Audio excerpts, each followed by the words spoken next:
Selamat pagi Bapak Ibu, Saudara-saudara yang berkati Tuhan. Selamat berjumpa kita kembali dalam mendengarkan renungan pagi. Mari kita bersatu dalam doa. Terima kasih Tuhan Yesus, kami bersyukur pada pagi hari ini kami ada sebagaimana kami ada. Itu semua karena kemurahan Tuhan, pertolongan Tuhan dalam kehidupan kami. Terima kasih Tuhan, dan inilah kami sebagai anak-anak Tuhan, kami mau mendengarkan kebenaran firman-Mu Tuhan. Urapi kami semua Tuhan, urapi hamba-Mu, biarlah apa yang menjadi isi hati-Mu Tuhan bisa menjadi kekuatan kami dan menjadi pedoman dalam kehidupan kami. Terima kasih Tuhan, kami siap mendengarkan kebenaran firman Tuhan, hanya di dalam nama Tuhan Yesus Kristus. Haleluya. Amin. Puji Tuhan, kita buka Alkitab kita yang terambil di 1 Tesalonika pasalnya yang kelima ayatnya yang ke-14. Demikian firman Tuhan. Kami juga menasihati kamu, saudara-saudara, tegurlah mereka yang hidup dengan tidak tertib, hiburlah mereka yang tawar hati, belalah mereka yang lemah, sabarlah terhadap semua orang. Puji Tuhan, sebagai tema kita yaitu tanggung jawab sebagai tubuh Kristus. Bapak Ibu, saudara-saudara yang diberkati Tuhan, di dalam tubuh Kristus banyak sekali tanggung jawab yang harus kita lakukan. Seperti tanggung jawab dalam pelayanan mimbar, tanggung jawab dalam pelayanan musik, dan banyak hal lainnya yang harus kita pertanggungjawabkan. Setiap pelayanan yang sudah diberikan kepada kita, itu kita harus lakukan dengan penuh tanggung jawab. Bapak Ibu saudara-saudara yang berkati Tuhan, di dalam Tesalonika ini Paulus menuliskan ada tanggung jawab yang terus-menerus dilakukan satu dengan yang lainnya. Apa saja itu Bapak Ibu? Satu, yaitu tegurlah mereka yang hidup dengan tidak tertib. Paulus mengatakan, tegurlah mereka yang hidup dengan tidak tertib. Ini adalah teguran bagi mereka yang menolak tugas yang harus dilakukan setiap hari. Kita baca 2 Tesalonika 3 pasal 3 ayatnya 6 dan ayatnya yang ke-11.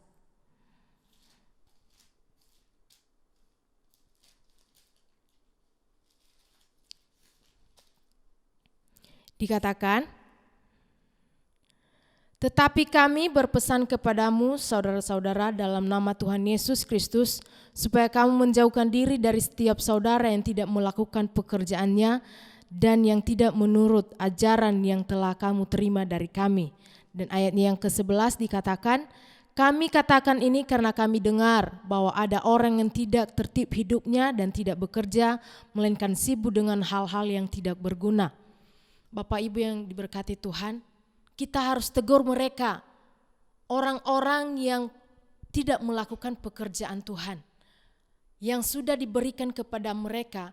Kita harus tegur mereka jika mereka melakukan hal-hal yang tidak berguna, hal-hal yang tidak berkaitan dengan pelayanan Tuhan. Itu adalah satu tanggung jawab kita. Yang kedua, yaitu hiburlah mereka yang tawar hati. Siapakah mereka itu? Yaitu mereka adalah orang-orang yang suka cemas, yang berpikiran pendek, pengecut, putus asa. Mereka itu perlu didorong untuk hidup sebagai orang-orang Kristen yang percaya diri. Kita harus bangkitkan semangat mereka supaya mereka jangan terus tawar hati, jangan cemas, tetapi mempunyai semangat hidup untuk melakukan pekerjaan Tuhan. Kita baca Amsal pasal 24 ayatnya yang ke-10. Dikatakan, jika engkau tawar hati pada masa kesesakan, kecillah kekuatanmu. Jadi jika kita cemas, jika kita tawar hati di saat kita menghadapi sebuah permasalahan, Amsal mengatakan, kecillah kekuatan kita.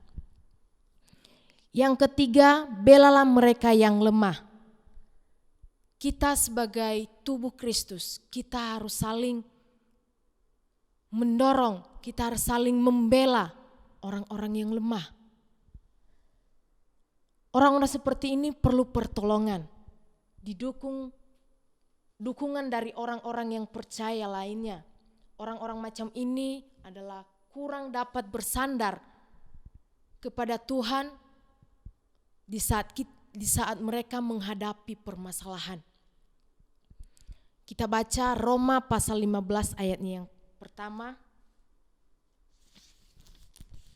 Dikatakan, kita yang kuat wajib menanggung kelemahan orang yang tidak kuat dan jangan kita mencari kesenangan kita sendiri.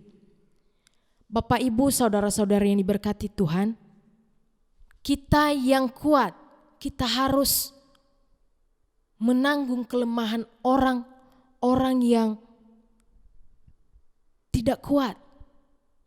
Kita memberikan pertolongan kepada mereka supaya mereka mempunyai semangat untuk hidup, supaya mereka tetap bersandar kepada Tuhan. Yang keempat yaitu sabarlah terhadap semua orang. Sebagai orang percaya kita harus mempunyai kesabaran. Kesabaran itu adalah untuk semua orang. Jadi Bapak, Ibu, saudara-saudari yang diberkati Tuhan, 1 Korintus pasal 13 ayatnya yang keempat mengatakan, kasih itu sabar, kasih itu murah hati, ia tidak cemburu, ia tidak memegahkan diri dan tidak sombong. Di saat kita mempunyai kasih, kita pasti mempunyai kesabaran yang besar terhadap semua orang.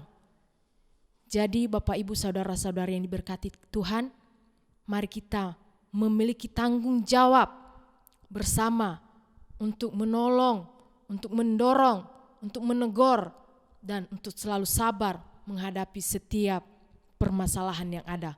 Puji Tuhan, itu saja kebenaran firman Tuhan. Biarlah kebenaran firman Tuhan menjadi kekuatan bagi kita.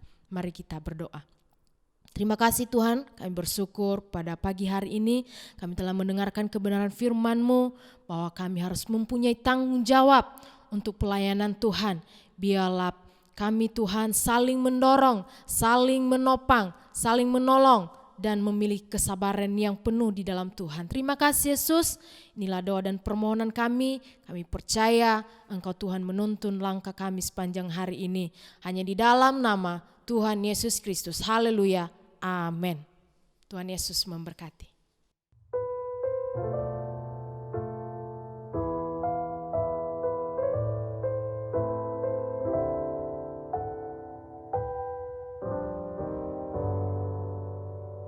Kami datang di hadirat-Mu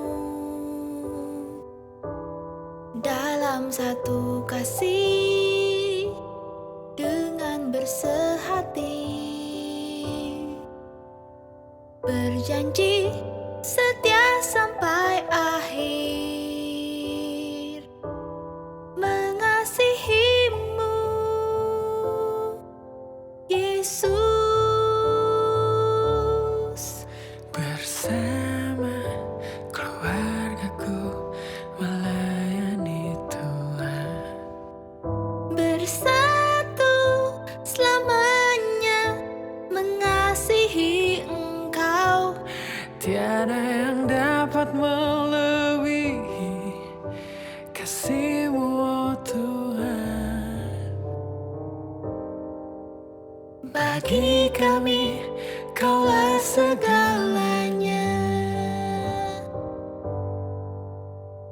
Kami datang di hadirat-Mu dalam satu kasih dengan bersehati. Berjanji setia sampai akhir, mengasihi-Mu, Yesus. Bersama keluargaku melayani Tuhan, bersatu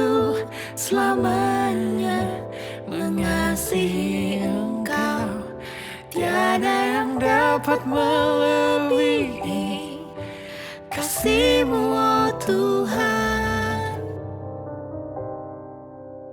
Bagi kami, Kaulah segalanya.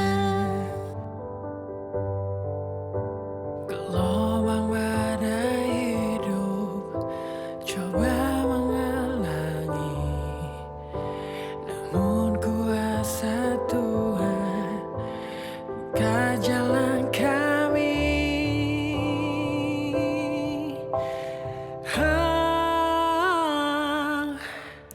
Bersama keluargaku melayani Tuhan, bersatu selamanya mengasihi Engkau.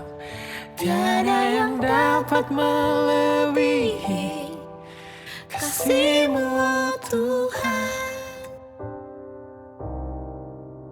Bagi kami, Kaulah segalanya.